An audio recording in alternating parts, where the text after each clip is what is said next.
This video is for Knowledge Organiser 6 for your 8Theta classes. What I would like you to do is read the Knowledge Organiser, work through the examples from the first page with me, try the questions from the second page and complete any Maths Watch work set by your teacher. So today's lesson is on finding percentages without a calculator. I'm going to show you two different methods that you can use for this.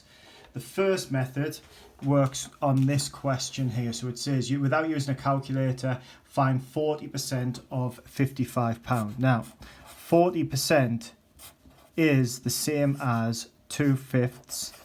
If you wanted to put an intermediate step in, you could have said that was 4/10, and we've simplified it down to 2/5.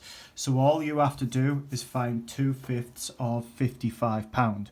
To do that, we take our £55, we divide by our denominator, and we times by our numerator.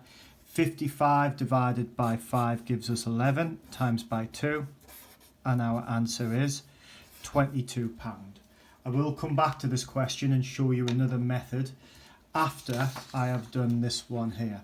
So this says, can you find 17% of 40 without a calculator? Now, for this problem, 17% doesn't turn nicely into a fraction that we would use it as often as we would use 2/5. So to do this, you find 10%, you find 5%, and you find 1%.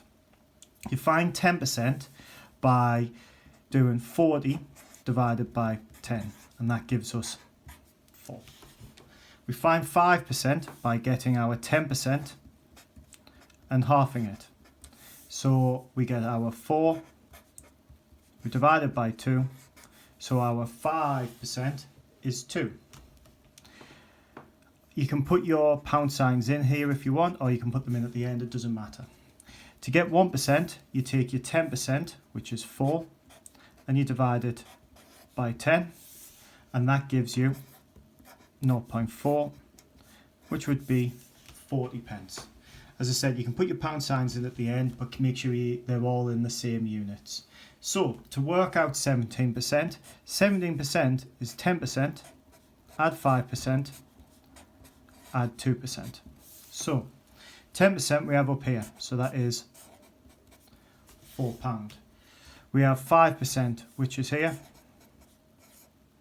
which is £2. And then to get 2%, what we do is we take our 1% and we times it by 2.